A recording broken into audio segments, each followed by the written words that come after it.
শুভ সকাল বন্ধুরা। আজ আবার চলে এলাম একটা নতুন ভিডিও নিয়ে তোমাদের সাথে শেয়ার করছি। দেখো, এটা আমাদের বাড়ির কুশান্ডা ফুল, কি সুন্দর হয় না?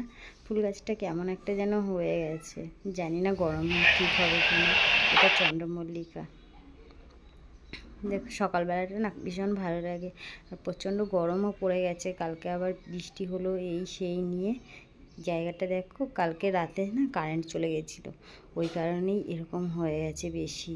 জানলাটা খোলা ছিল, আবার কারেন্ট চলে গেছে। আমি রান্না বসিয়েছিলাম, ভাত বসিয়েছিলাম, ভাতে মার ফার পড়ে গেছিলো। কারেন্ট ছিল না জন্য আর তেমনভাবে পরিষ্কার করা হয়নি। রাতের বেলা যদি অন্ধকার থাকে না, কেমন যেন একটা পরিষ্কার করতে পারি না আমি, ভালো লাগে না ঠিক করে পরিষ্কার করতে, ওই কারণেই পরিষ্কার করা হয়নি। এখন সকালবেলা তাড়াতাড়ি করে টিফিনটা করে নেব। টিফিনটা করে নিয়ে তারপরে আমি অনেক কাজ আছে, পরিষ্কার টরিষ্কার করবো ভাবছি, আগে টিফিনটা করে নিই। এখানে টিফিনটা বসিয়েছি আমি চাউমিন। একটুখানি সবজি থাকলে ভালো হতো, একটু পেঁয়াজ, একটু টমেটো আর একটু আলু দিয়েই সবজি বানিয়ে নিয়েই করে নিলাম। অনেকেই আলু দেয় না, আমার বাড়ি একটু আলু দিলে, আমাদের বাড়ি সবারই পছন্দ হয় আলু দিয়ে খেতে, জানো তো। ভাবলাম একটু চা করে নিই, দুজনে মিলে খেয়ে নেব, তাই একটু চা বসিয়েছি।